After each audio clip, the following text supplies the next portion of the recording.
मारगन ये मूवी में हैदराबाद शहर में युवा लड़कियों की रहस्यमय तरीके से मौत हो रही है। इसी का इन्वेस्टिगेशन करने के लिए मुंबई से एक कॉप ध्रुव को बुलाया गया है। अब देखना यह है कि ध्रुव इस सीरियल किलर को कैसे पकड़ेगा। इस इन्वेस्टिगेशन में कुछ सुपरनैचुरल इवेंट्स भी होते हैं जो इस केस को और भी इंटरेस्टिंग बना देते हैं। तो चलिए बिना किसी देरी के इस मूवी का एक्सप्लेनेशन शुरू करते हैं। मूवी की शुरुआत में हमें दिखाया जाता है कि एक लड़की किसी से बात कर रही होती है। वह कहती है कि किसी ने बिना पूछे उसकी फोटो एक एड में छपवा दी है। जब वह गाड़ी में बैठकर वहां से निकलती है तो पुलिस उसका पीछा करने लगती है, क्योंकि पुलिस इस लड़की को उस सीरियल किलर से बचाना चाहती है। अब सीन कुछ महीने पहले शिफ्ट होता है। रात में कोई गाड़ी से लेजर लाइट रोड पर सेट करता है और उसी समय ऊपर की तरफ एक और आकर बैठ जाता है। कुछ देर बाद रम्या अपने बॉयफ्रेंड कार्तिक के साथ देर रात अपनी बर्थडे पार्टी मनाकर लौट रही होती है। कार्तिक उसे उसके घर से थोड़ी दूरी पर ड्रॉप कर देता है, क्योंकि रम्या के घर वाले कार्तिक के बारे में नहीं जानते। रम्या घर जाने से पहले कार्तिक को थैंक यू बोलती है आज की बर्थडे पार्टी और उस हार्ट शेप चेन के लिए जो उसने उसे दी थी। फिर वह अपने घर की तरफ निकल जाती है, लेकिन जैसे ही उसके पैर पर वह लेजर लाइट की रोशनी पड़ती है, एक इंसान गाड़ी से निकलकर रम्या की गर्दन पर इंजेक्शन मार देता है, जिसकी वजह से रम्या की बॉडी तुरंत पूरी ब्लैक हो जाती है और वह मौके पर ही खत्म हो जाती है। रम्या को मारते वक्त उसका चेन भी साइड में गिर जाता है। रम्या को गाड़ी में डालने के बाद उस इंसान को याद आता है कि रम्या का चेन गिर गया है। वह चेन उठाने जाता है, तभी और अचानक उस पर हमला कर देता है। अगले दिन सफाई कर्मचारी काम कर रहे होते हैं तो उन्हें रम्या की बॉडी कचरे के डब्बे में मिलती है। रम्या का यह सीन पूरी सोशल मीडिया पर वायरल हो जाता है, क्योंकि यह उसी के पेज से अपलोड किया गया था। कुछ ही देर में पुलिस भी आ जाती है और अपना इन्वेस्टिगेशन शुरू कर देती है।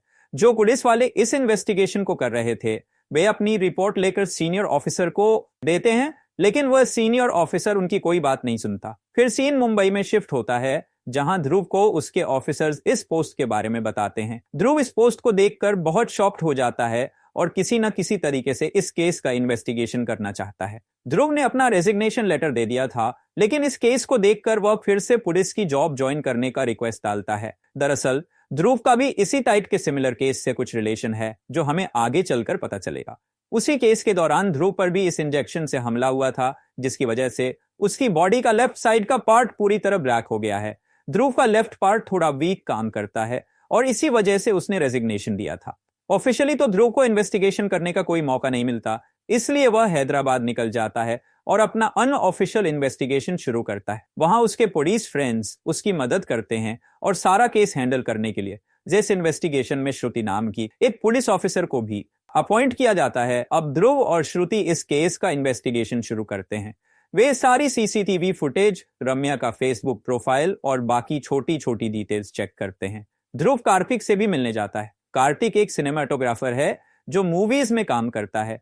कार्तिक ने जो फोटोज उस बर्थडे नाइट को रम्या की ली थी, ध्रुव उन्हें मांगता है। फोटोज देखने के बाद ध्रुव की नजर उस चेन पर जाती है। वह श्रुति से पूछता है कि क्या उस लोकेशन पर कोई चेन मिली थी, लेकिन उस लोकेशन पर ऐसी कोई चेन नहीं मिलती। फिर सीसीटीवी फुटेज में ध्रुव को उस लड़के का फुटेज मिलता है जिस पर आउल ने हमला किया था। सारी सीसीटीवी फुटेज आ चुकी थी, लेकिन जो मेन फुटेज थी जिसमें उस लड़के का मेन एंगल था वो नहीं आया था, क्योंकि वह सीसीटीवी एक शॉप में लगा था और उस शॉप के ओनर को कंप्यूटर चलाना नहीं आता था। इसलिए उसने कुछ समय बाद फुटेज देने को कहा। इस केस का इन्वेस्टिगेशन करते करते ध्रुव उस लोकेशन पर जाता है। तभी उसे एक गाड़ी पर हार्ट शेप चेन का ड्राइंग दिखता है। ध्रुव फोरेंसिक टीम को बुलाकर उस ड्राइंग से फिंगरप्रिंट निकलवाने को कहता है, क्योंकि यह ड्राइंग किसने बनाया था किसी को नहीं पता था। ध्रुव तुरंत कार्तिक को कॉल लगाता है और इस ड्राइंग के बारे में पूछता है। कार्तिक बहुत घबरा जाता है और कहता है कि उसने तो बस वह चेन अपनी यूएस फ्रेंड से मंगवाया था। फिर वह तुरंत कॉल काट देता है, यह कहकर कि वह बाहर जा रहा है। कुछ देर बाद फिंगरप्रिंट की रिपोर्ट आती है, जिसमें अरविंद नाम के एक लड़के का फिंगरप्रिंट मैच होता है। अरविंद ड्रग स्मगलिंग के केस में रजिस्टर्ड था और उसी लोकेशन पर रहता था जहां रम्या रहती थी। श्रुति तुरंत अरविंद को पकड़ने निकल जाती है।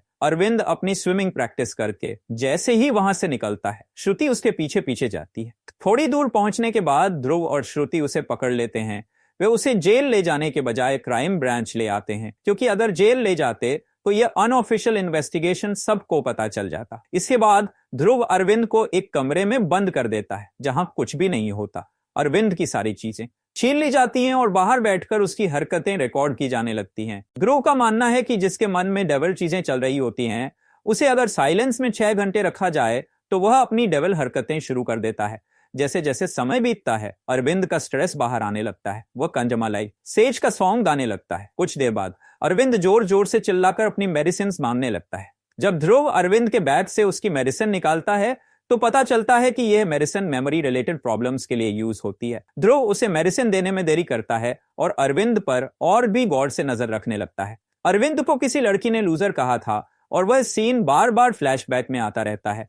अरविंद एक लड़की का चेहरा भी बनाता है और तुरंत मिटा देता है। जैसे जैसे समय बढ़ता है अरविंद का स्ट्रेस और बढ़ता जाता है। वह पास रखा 20 लीटर का वाटर कैन पूरा खत्म कर देता है। जब अरविंद बहुत सेवियर हो जाता है तब ध्रुव उसे मेडिसिन देता है। इस बीच अरविंद बार बार चिल्लाता रहता है कि आपने गलत आदमी को पकड़ा है, मैं वह इंसान नहीं हूं जिसे आप पकड़ना चाहते हैं। बाद में ध्रुव सीसीटीवी फुटेज दिखाकर अरविंद से इन्वेस्टिगेशन शुरू करता है। अरविंद कॉन्फेस करता है कि उस रात फुटेज में दिखने वाला वही था और उसे आउल से बहुत डर लगता है, लेकिन वह कहता है कि उसने किसी को नहीं मारा। वह तो डेली उस लोकेशन पर जॉगिंग करने जाता है और कई महीनों से ऐसा कर रहा है। जब उससे रम्या के बारे में पूछा जाता है तो वह कुछ भी बताने से मना कर देता है और ऐसा बिहेव करता है जैसे उसे कुछ नहीं पता। अरविंद उस ड्राइंग को बनाने से भी इनकार करता है। यह सब सुनकर वह चिल्लाने लगता है कि उसे कुछ नहीं पता, उसे घर जाना है और उसकी बहन उसका घर पर वेट कर रही है। अरविंद ने वह मेडिसिन भी गूगल से सर्च करके खाना शुरू किया था। ध्रुव अरविंद से पूछता है कि क्या उसे कोई बैड मेमोरी की प्रॉब्लम है। अरविंद बताता है कि बचपन से उसकी मेमोरी बहुत स्ट्रांग रही है। फिर वह एक एक मिनट की डिटेल्स बताने लगता है, जैसे जब वह ध्रुव के साथ रास्ते में आ रहा था तब गाड़ी का नंबर, गाड़ी का किलोमीटर, गाड़ी का कलर, कौन से रूट से आए वगैरह। ये सब सुनकर सब शॉक हो जाते हैं। इसके बाद ध्रुव पूछता है कि 14 फरवरी को वह कहां था, लेकिन अरविंद नहीं बताता। ध्रुव टॉर्चर करके सच उगलवाने की बात करता है, लेकिन अरविंद खुद ही सब बताने को तैयार हो जाता है। अब हमें अरविंद की कहानी दिखाई जाती है। अरविंद जब कॉलेज में पढ़ता था तब रम्या नाम की एक लड़की ने उसे सामने से आकर प्रपोज किया था, लेकिन यह वह रम्या नहीं थी जो मरी है।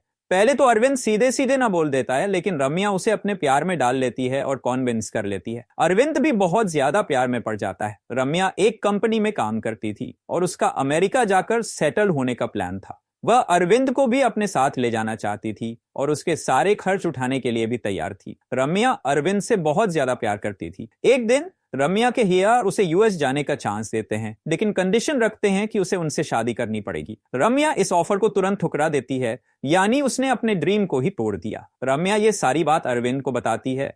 अरविंद तुरंत उसे वह कंपनी छोड़ने और दूसरी कंपनी में जॉब ज्वाइन करने के लिए कहता है, लेकिन रम्या अरविंद को समझाने लगती है कि वह हार से बात करेगी और सारी बात क्लियर करके फिर यूएस जाएंगे। अरविंद को यह बात बिल्कुल अच्छी नहीं लगती कि जिस आदमी की गंदी नजर उस पर है वह उसी के पास वापस जाना चाहती है। रम्या अरविंद को समझाती है कि यह उसका ड्रीम है।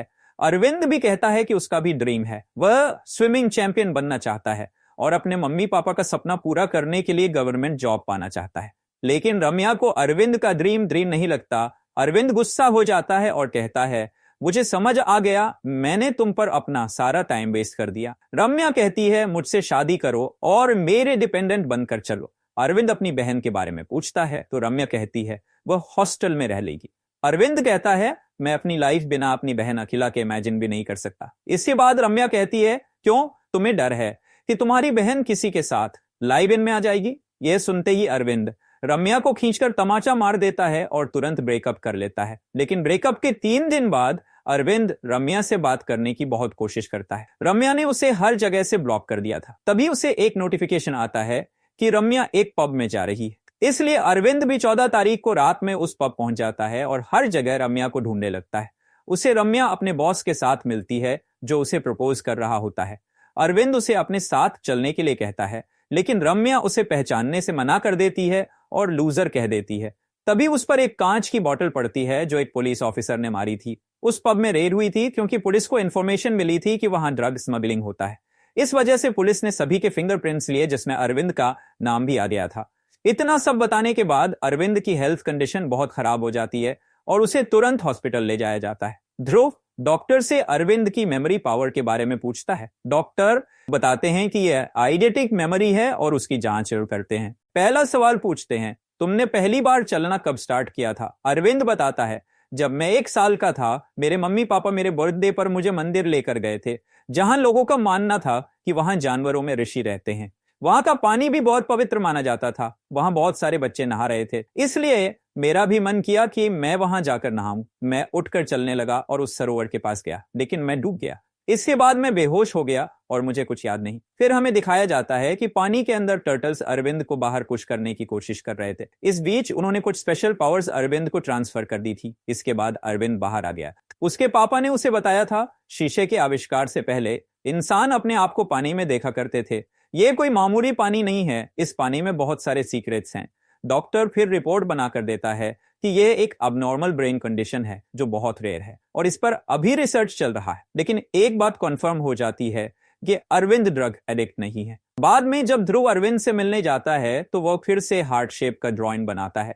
जब ध्रुव उससे पूछता है तो अरविंद कुछ भी बताने से मना कर देता है। इसलिए ध्रुव उसे अरेस्ट करने की धमकी देता है। अरेस्ट की बात सुनते ही अरविंद बहुत रिक्वेस्ट करने लगता है कि वह सब बता देगा, क्योंकि अगले कुछ दिनों में उसका स्विमिंग कंपटीशन है। फिर अरविंद सभी को अपने स्विमिंग पूल पर ले जाता है जहां वह प्रैक्टिस करता है। वहां जाकर वह डाइव मार देता है। पूल के अंदर अरविंद मेडिटेशन करने लगता है। अरविंद 6 से 7 मिनट तक अपनी ब्रीदिंग को होल्ड करके रख सकता है, जो बहुत अननेचुरल चीज है। ध्रुव सीसीटीवी की मदद से अरविंद को देखने लगता है कि वह क्या कर रहा है। तभी वह फुटेज भी आ जाती है जिसमें अरविंद का मेन एंगल मिसिंग था। वहीं दूसरी तरफ अरविंद मेडिटेशन करके बाहर आता है और बोलता है कि उसने कुछ देखा है। अरविंद मेडिटेशन करके उस जगह तक पहुंच सकता है जो उसने पास में देखी थी और वहां जाकर सारी चीजें नोटिस कर सकता है, वाटर रिफ्लेक्शन की पावर की वजह से। अरविंद बताता है, मैंने साइड के कॉर्नर में उस चेन को देखा था। सीसीटीवी फुटेज में भी दिखता है कि अरविंद तो उस समय वहां से चला गया था, लेकिन उसके जाने के कुछ सेकंड्स बाद स्क्रीन के एकदम साइड कॉर्नर में कोई उस चेन को ले जाता है। इसके बाद ध्रुव अरविंद को छोड़ देता है। ध्रुव उस लोकेशन पर जाकर इंस्पेक्ट करता है और उसे समझ नहीं आता कि अरविंद कैसे इतनी एक्यूरेटली वह चीज बता सकता है जो सीसीटीवी फुटेज में दिखी थी। वैसे तो ध्रुव का शक अरविंद पर जा रहा था, लेकिन कोई भी सबूत नहीं था, इसलिए ध्रुव को यह सब इमेजिनेशन लगता है। कुछ दिन और इन्वेस्टिगेशन करने के बाद ध्रुव वापस अरविंद के घर पहुंचता है। वहां अरविंद की बहन अखिला ध्रुव को बरसों पुरानी मैन्यूस्क्रिप्ट्स दिखाती है जो अरविंद पढ़ता है। जब ध्रुव अरविंद से और इंफॉर्मेशन पूछने की कोशिश करता है तो अरविंद उसे बहुत बुरा भला कहने लगता है। इसकी वजह से ध्रुव भी बहुत गुस्सा हो जाते हैं और अपनी स्टोरी बताते हैं। अब हमें पता चलता है कि ध्रुव इस केस के पीछे क्यों पड़ा है। ध्रुव अरविंद को एक वीडियो दिखाता है जिसमें वह आखिरी बार अपनी बेटी प्रिया से बात कर रहा था। उस वीडियो में एक लड़का प्रिया को प्रपोज कर रहा था, उसके पास एक आउल भी था। ये सब लाइव वीडियो कॉल पर ध्रुव सुन रहा था। प्रिया कहती है, अगर मैं एक्सेप्ट कर लूंगी तो तुम्हारी गर्लफ्रेंड को अच्छा लगेगा क्या? वह लड़का बोलता है, ये तुम्हें लड़की जैसी भी लगती है। उसी समय ध्रुव को पता चलता है कि यह लड़का कोई नॉर्मल लड़का नहीं है, बल्कि ड्रग डीलिंग करता है। फिर प्रिया उस लड़के की बात ध्रुव से करवाती है। वह लड़का पुलिस को देखते ही अपने साथियों के साथ वहां से भाग जाता है। लेकिन अगली सुबह प्रिया ध्रुव को कचरे के डब्बे में मिलती है, उसी हालत में जिसमें रम्या मिली थी। प्रिया को इस हालत में देखकर ध्रुव टूट जाता है और इन्वेस्टिगेशन बहुत जोर शोर से शुरू कर देता है। इन्वेस्टिगेशन के दौरान पता चलता है कि जो इंजेक्शन प्रिया को लगाया गया था वह बहुत टॉक्सिक था और उसमें कोकेन और मेलानोटन का मिक्सचर था। इसलिए ध्रुव ने एक एक आदमी को मारना शुरू कर दिया जो इस केस से लिंक थे। लेकिन जब वह एक जगह पहुंचा तो इन्वेस्टिगेशन करते समय किसी ने पीछे से आकर ध्रुव को इंजेक्शन लगा दिया था, लेकिन वह इंजेक्शन गलत जगह लगा था, जिसकी वजह से ध्रुव की बॉडी पूरी तरह अफेक्टेड नहीं हुई थी। जब उसने फिर न्यूज में उसी टाइप की एक लड़की की मौत सुनी तो वह चुप नहीं बैठ सका और इस केस की इन्वेस्टिगेशन में लग गया। ध्रुव कहता है, मेरी बेटी भी तेरी बहन जैसी थी। इसके बाद अरविंद भी पूरी तरह कोऑपरेट करने की बात करता है। इस बार अरविंद फिर से वही मेडिटेशन ट्राई करना चाहता है, लेकिन ध्रुव उसे सेफ रखने के लिए मरीन ट्रेनिंग सेंटर में ले आता है। वहां सीनियर ऑफिसर्स पूरी निगरानी रखते हुए अरविंद को मेडिटेशन करने के लिए कहते हैं। अरविंद का सपना था कि उसे गवर्नमेंट जॉब चाहिए, इसलिए ध्रुव अरविंद को सजेस्ट करता है, तुम इस अपनी पावर को अच्छी जगह यूज करो, यूपीएससी क्लियर करो और मैं तुम्हारी इसमें पूरी हेल्प करूंगा। अब अरविंद मेडिटेशन करने चला जाता है। मेडिटेशन की वजह से उसकी वाटर रिफ्लेक्शन पावर चालू हो जाती है। इस बार अरविंद फुल कंसंट्रेशन से उस जगह पहुंचकर हर एक छोटी छोटी चीज का इन्वेस्टिगेशन करता है। अरविंद ये भी देख लेता है कि उस इंसान ने हार्ट शेप का चेन वहां से उठाकर गाड़ी में बैठकर चला गया था। अरविंद भी गाड़ी में बैठकर उसके साथ साथ चलता है और उस लोकेशन तक पहुंच जाता है जहां वह इंसान रहता है। अरविंद उस इंसान के रूम तक जाने की कोशिश करता है, लेकिन मेडिटेशन करते करते उसे बहुत देर हो जाती है और ऊपर से वहां की रखवाली आउल कर रहा था। इसकी वजह से अरविंद डर जाता है और उसका मेडिटेशन टूट जाता है। ध्रुव को अभी भी लगता है कि यह सब हेलुसिनेशन है, लेकिन जब अरविंद बाहर निकलने के बाद जो जो इंफॉर्मेशन देता है वो सारी इंफॉर्मेशन मैच करती है। जब ध्रुव और उसके साथियों ने सीसीटीवी फुटेज चेक की तो एग्जैक्ट वही टाइमिंग और लोकेशन थी जो अरविंद बता रहा था जहां से गाड़ी गुजर रही थी। ध्रुव को अभी भी कुछ समझ नहीं आता, इसलिए वह वापस डॉक्टर के पास जाता है। डॉक्टर ध्रुव को बताते हैं कि यह एक अनबिलीवेबल पैरासाइकोलॉजिकल फिनोमिनन है। अमेरिका में भी एक डिटेक्टिव ने ऐसे ही इंसान का यूज करके एक मिस्टीरियस केस सॉल्व किया था। उसने भी साइट पर विजुअलाइजेशन करके सारे सीन्स अपनी इमेजिनेशन की पावर से देखे थे और उस केस की सारी डिटेल्स दी थी। वहीं दूसरी तरफ अरविंद को भी याद आता है कि उसके पापा ने बचपन में बताया था कि बहुत पहले ऋषि मुनि अपनी इनर पावर का यूज करके एक ही जगह बैठे बैठे कई कंट्रीज घूम लेते थे। अरविंद को भी यह पावर चाहिए थी, इसलिए उसके पापा ने कहा था यह पावर हम अपने आप चूज नहीं कर सकते, इसीलिए ऋषि मुनियों ने वह सरोवर बनाया था, लेकिन इस सरोवर से पावर उसी को मिलती है जिसे वे सिलेक्ट करते हैं। पानी में वे सारे सीक्रेट्स हैं जो पूरे यूनिवर्स में हैं। दूसरी तरफ ध्रुव उस लोकेशन पर पहुंच जाता है जो अरविंद ने अपनी इनर पावर का यूज करके बताई थी। वह लोकेशन बिल्कुल वैसी ही होती है जैसा अरविंद ने बताया था। ध्रुव अब उस रूम का इन्वेस्टिगेशन शुरू करता है। वह इंसान कुछ दिन पहले ही वह रूम छोड़कर चला गया था और उसने रेंट पर घर लेते समय कोई डॉक्यूमेंट सबमिट नहीं किए थे, इसलिए उस तक पहुंचना और भी डिफिकल्ट हो जाता है। रूम में हर जगह ब्लैक पेंट था। ध्रुव को उस रूम में एक पेज मिलता है जिसमें लिखा होता है डार्क ट्रूथ, और एक इंजेक्शन की बोतल भी मिलती है। ये सब देखने के बाद और जिस तरह उस इंसान ने रूम बिना डॉक्यूमेंट्स के रेंट पर लिया था, ध्रुव को यह एक ट्रैप लगता है, इसलिए वह उस रूम का इन्वेस्टिगेशन करने के लिए फोरेंसिक टीम भेज देता है। वहीं अरविंद जब अपनी स्विमिंग प्रैक्टिस कर रहा था तब उसके कोच उसका फोन और बाकी सामान निकाल लेते हैं। जब अरविंद वापस आता है तो उसे ना तो उसका फोन मिलता है और ना ही उसका सामान। अरविंद बहुत घबरा जाता है और हर जगह अपने फोन को ढूंढने लगता है क्योंकि उसे अपनी बहन अखिला की चिंता सताने लगती है। अरविंद ट्रेनिंग एरिया के फोन से अपनी बहन को कॉल करता है, लेकिन उसकी बहन कॉल नहीं उठाती और ना ही उसका अपना फोन लग रहा होता है। अब अरविंद और भी परेशान हो जाता है और हर जगह अपनी बहन को ढूंढने लगता है। सबसे पहले वह अपने घर जाता है, लेकिन वहां भी उसे अखिला नहीं मिलती। बहुत ज्यादा परेशान होने के बाद अरविंद श्रुति को अपनी बहन के बारे में बताता है कि ना तो उसका फोन लग रहा है और ना ही वह कहीं मिल रही है। श्रुति उसे शांत होने को कहती है और खुद भी ढूंढने लगती है। वहीं दूसरी तरफ अखिला अपने कॉलेज वर्क के कारण लेट हो गई थी, इसलिए वो अपने फ्रेंड्स के साथ हॉस्टल में रुक गई थी। अखिला को भी अपने भाई की बहुत टेंशन हो रही थी। वह कॉल करना चाहती थी, लेकिन अरविंद का फोन नहीं लग रहा था, इसलिए अखिला देर रात छाता लेकर अपने घर जाने के लिए निकल जाती है। अखिला ने व्हाइट ड्रेस पहना हुआ था। हमें दिखाया जाता है कि किसी ने फिर से रोड पर रेड लेजर लाइट सेट की हुई है। जैसे ही अखिला का पैर लेजर लाइट पर पड़ता है और उस इंसान को इशारा करता है, वह इंसान तुरंत गाड़ी से निकलकर अखिला की गर्दन पर इंजेक्शन मार देता है, जिससे उसकी बॉडी तुरंत ब्लैक होकर खत्म हो जाती है। अगली सुबह पुलिस को नदी के किनारे एक लड़की की बॉडी मिलती है जो उसी तरह मारी गई थी जैसे अब तक सारी लड़कियां मारी गई थी। जब ध्रुव उस लोकेशन पर पहुंचता है तो वह बहुत भावुक हो जाता है क्योंकि उसे लगता है कि यह बॉडी अखिला की है। तुरंत अरविंद को भी बुलाया जाता है। अरविंद बॉडी को देखकर बहुत रोने लगता है, लेकिन बाद में वह नोटिस करता है कि यह उसकी बहन नहीं है। थोड़ा रिसर्च करने के बाद पता चलता है कि यह एक कॉस्मेटोलॉजिस्ट थी और उसकी मौत की इंफॉर्मेशन भी उसी के फेसबुक प्रोफाइल से दी गई थी। तब जाकर ध्रुव और अरविंद थोड़ा शांत होते हैं। वहीं अखिला भी घर पहुंच जाती है और अरविंद से सॉरी बोलती है बिना बताए जाने के लिए। अरविंद अपनी बहन को जिंदा देखकर बहुत खुश होता है। फोरेंसिक टीम ध्रुव को इंफॉर्मेशन देती है कि जो इंजेक्शन यूज कर रहा है वह बहुत प्रोफेशनल है और उसका मेडिकल फील्ड से रिलेशन है। अरविंद एक बार फिर मेडिटेशन करके कातिल को पाना चाहता था क्योंकि वह नहीं चाहता था कि और किसी लड़की की मौत हो, लेकिन पुलिस उसे मेडिटेशन करने से मना करती है क्योंकि यह उसकी हेल्थ के लिए हार्मफुल हो सकता है। लेकिन अरविंद पुलिस की बात नहीं मानता और अपने स्विमिंग ट्रेनिंग सेंटर में जाकर मेडिटेशन शुरू कर देता है। वहां के वर्कर्स उसे डीप डाइव करने से मना करते हैं क्योंकि पानी में केमिकल्स मिले हुए थे, लेकिन अरविंद नहीं मानता और मेडिटेशन शुरू कर देता है। मेडिटेशन की वजह से अरविंद उस लोकेशन पर पहुंच जाता है और हर चीज नोटिस करने लगता है। उसे एक मैगजीन दिखती है जिसमें लिखा होता है a dark truth, save her, जिसमें वह इंसान पेंसिल से खींच रहा।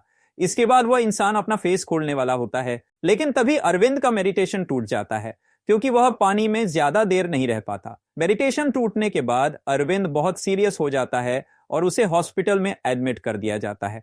तभी अरविंद के कोच जो उसका बैग और फोन लेकर गए थे वे वापस लाकर पुलिस को दे देते हैं, ये कहकर कि अरविंद ये सामान लेना भूल गया था। जैसे ही अरविंद की आंख खुलती है वह हॉस्पिटल से तुरंत भागकर निकल जाता है। ध्रुव अरविंद को देख लेता है और उसके पीछे पीछे चल पड़ता है। अरविंद सीधा स्विमिंग कंपटीशन में जाता है, लेकिन जब उसका नाम अनाउंस किया जा रहा होता है तब उसका कोच कहता है कि वह नहीं आएगा, वह यूजलेस है। अरविंद का कोच उसे स्विमिंग कंपटीशन में पार्टिसिपेट नहीं करने देना चाहता था क्योंकि उसे अरविंद बिल्कुल पसंद नहीं था। अरविंद की वजह से उसके ट्रेनिंग सेंटर में पुलिस आने लग गई थी। तभी अरविंद वहां पहुंच जाता है और स्विमिंग कंपटीशन में पार्टिसिपेट कर लेता है। दूर खड़े होकर ध्रुव अरविंद को चीर करता है। अरविंद इतना फास्ट स्विमिंग करता है कि वह फर्स्ट आ जाता है। स्विमिंग कंपटीशन से निकलते ही अरविंद ध्रुव को उस मैगजीन का ड्राइंग बनाकर देता है और रूम की दीवार पर लिखी सारी चीजें बता देता है। ध्रुव को याद आता है कि उसने यह मैगजीन कार्तिक के ऑफिस में देखी थी, इसलिए ध्रुव तुरंत कार्तिक को कॉल लगाता है, जहां से उसे इंफॉर्मेशन मिलती है कि उस लड़की का नाम वनीला है। इसके बाद हमें वही सीन दिखाया जाता है जो मूवी की शुरुआत में दिखाया गया था। श्रुति वनीला का पीछा करने लगती है और श्रुति अपना कैमरा निकालकर वनीला पर लगा देती है। वनीला एक ऑफिस जाती है जहां वह मूवीज में काम करने के लिए ऑडिशन देती थी। वहां पता चलता है कि मूवी के डायरेक्टर वनीला के इस एज से खुश नहीं हैं। वे कहते हैं कि अब वे उसे फिल्म में सिलेक्ट कैसे कर सकते हैं। उन्होंने प्रोड्यूसर की बेटी को फिल्म के लिए साइन कर लिया है। वनीला इस बात से बिल्कुल खुश नहीं होती क्योंकि उसने डायरेक्टर के कहने पर अपने स्किन टोन को डार्कर में चेंज कर लिया था। अब डायरेक्टर प्रोड्यूसर की बेटी जो फेयर है को फिल्म का रोल दे रहे हैं और उसे डार्कर टोन देने के लिए हॉलीवुड से मेकअप आर्टिस्ट बुलाया गया है। इस ट्रीटमेंट की वजह से वनीला को स्किन एलर्जी भी हो गई थी। वनीला इस बारे में डायरेक्टर से बात करने की कोशिश करती है, लेकिन डायरेक्टर बताता है कि तुम्हारी जो फिल्म थी उसमें प्रोड्यूसर को तुम्हारा रोल बहुत पसंद आया था, इसलिए उन्होंने अपनी बेटी को इस रोल के लिए सिलेक्ट कर लिया है। वह कहता है मैं इतनी बड़ी फिल्म के लिए कॉम्प्रोमाइज तो कर ही सकता हूं। यह सब सुनने के बाद जब वनीला घर जा रही होती है तभी सना उसे बुला लेती है और उसकी एक्टिंग की तारीफ करती है। साथ ही वह वनीला को अपनी लॉन्च पार्टी के लिए इनवाइट करती है। वनीला आने के लिए तैयार हो जाती है। इसके बाद श्रुति फिर से वनीला का पीछा करने लगती है, लेकिन एक सिग्नल पर वनीला मिस हो जाती है, इसलिए ध्रुव अरविंद को कॉल करके वनीला के एड्रेस पर भेज देता है ताकि वह उस पर नजर रखे। अरविंद वहां पहुंचकर नजर रखने लगता है। वहीं दूसरी तरफ रात होते ही ध्रुव और श्रुति भी पार्टी में पहुंच जाते हैं। उन्हें वनीला पार्टी में दिख जाती है, जबकि अरविंद उसके घर के बाहर वेट कर रहा था। ध्रुव को पार्टी में कार्तिक मिल जाता है। ध्रुव कार्तिक से उस मैगजीन की फोटो के बारे में बात करने लगता है। यहाँ कार्तिक ध्रुव को बहुत सारी चीजें रिवील करता है। कार्तिक बताता है कि उसने वनीला को पहली बार मेडिकल शॉप में देखा था और वहां उसकी फोटो ले रहा था क्योंकि उसे वनीला की आंखें बहुत पसंद आई थी, इसलिए उसने वनीला को फोटोशूट के लिए पूछा था। वनीला को फोटोशूट करना नहीं आता था, लेकिन धीरे धीरे उसने सब सीख लिया। इस फोटोशूट की फोटोज डायरेक्टर को पसंद आ गई थी, इसलिए उन्होंने पायलट फिल्म के लिए वनीला को सिलेक्ट कर लिया था और उसने उसमें बहुत अच्छा रोल भी किया था। कार्तिक कहता है मैंने जो फोटोज क्लिक की थी उनकी वजह से वनीला मुझे प्यार करने लग गई थी और उसने मुझे प्रपोज भी कर दिया था, लेकिन मैंने उसे रिजेक्ट कर दिया था। उसी ने मुझे वह पेंडेंट दिया था। आजकल वह छोटे मोटे स्किन केयर एड्स में काम करती है। डायरेक्टर ने अपनी फिल्म के लिए वनीला को स्किन केयर सेंटर भेजा था ताकि वह अपनी स्किन को ब्राइट करे। वहां उससे सर्जरी करने को भी कहा गया था, लेकिन वनीला ने सर्जरी से मना कर दिया था। तभी वनीला के रूम में कोई फूड ऑर्डर करता है, इसलिए अरविंद उस रूम को अनलॉक करता है और जैसे ही गेट खुलता है अरविंद अंदर घुसता है, लेकिन वहां कुछ लोग अरविंद पर हमला कर देते हैं और उसे पानी में डालकर बंद कर देते हैं, ये सोचकर कि वह पानी में मर जाएगा। लेकिन उन्हें क्या पता था कि अरविंद को पानी से बहुत प्यार है। थोड़ी देर बाद जब वे लोग अरविंद को पानी से बाहर निकालते हैं तो अरविंद निकलकर उन सबको मारना शुरू कर देता है और अकेले ही सबको ढेर कर देता है। वहीं दूसरी तरफ ध्रुव वनीला की फोटोज को एडिट करके बिफोर और आफ्टर चेक करने लगता है। तभी उसे एक लड़की दिखती है जो ड्रग स्मगलिंग के केस में पकड़ाई थी। अरविंद को भी उस जगह से वनीला की वही फोटो मिलती है जो ध्रुव को मिली थी, इसलिए ध्रुव अपनी बेटी की वीडियो फिर से ऑन करके देखता है। उसमें उसे वही लड़की दिखती है। जब वह लड़का प्रिया को प्रपोज कर रहा था तो उसने आउल को उस लड़की पर रख दिया था और प्रिया को प्रपोज करते समय कहा था ये मेरी गर्लफ्रेंड कोयले जैसी दिखती है और तुम देखो तुम कितनी गोल्डन दिखती हो। अब ध्रुव को बहुत सारी चीजें समझ में आ जाती हैं। वनीला ने यह सब स्किन टोन के चक्कर में किया था। उसने रम्या को इसलिए मारा क्योंकि वह कार्तिक से प्यार करती थी। दूसरी बॉडी उस कॉस्मेटोलॉजिस्ट की थी क्योंकि उसी ने वनीला का बिफोर और आफ्टर एड बनाया था, जिसमें एक तरफ वनीला को बहुत दाढ़ दिखाया गया था और ट्रीटमेंट के बाद बहुत दिखाया गया था। अब वनीला का टारगेट सना थी। ध्रुव तुरंत वनीला को ढूंढने लगता है। वहीं वनीला सना को अपने पास बुला लेती है। जब वनीला सना को इंजेक्शन देने वाली होती है तभी ध्रुव वनीला को गोली मार देता है। वनीला का एक ही गुस्सा था, When the whole space is dark, why do the stars alone sparkle? उसे सभी डांट कहकर चिढ़ाते थे। सबसे दुख की बात यह थी कि उसके बॉयफ्रेंड ने प्रिया के सामने उसे बहुत नीचा दिखाया था, इसलिए उसने प्रिया को भी मार दिया था और अपने बॉयफ्रेंड को भी। वनीला का असली नाम मेघा था, जिसे उसने डायरेक्टर के कहने पर चेंज कर लिया था ताकि उसका फ्यूचर ब्राइट हो। यह हमारी कंट्री का एक डार्क ट्रूथ है कि रेसिज्म, कास्ट और रिलीजन पर आज भी हमारे देश में लड़ाइयां चलती रहती हैं। यह तब तक चलता रहेगा जब तक हमारा देश का यूथ ये नहीं समझ लेता कि हमें इन चीजों पर लड़ने की बजाय मेन मुद्दों पर लड़ना चाहिए। तो मूवी यहीं खत्म हो जाती है। आपको यह मूवी का एक्सप्लेनेशन कैसा लगा कमेंट में जरूर बताएं और हमारे चैनल को सब्सक्राइब कर लें ऐसे ही बेहतरीन मूवीज का एक्सप्लेनेशन देखने के लिए।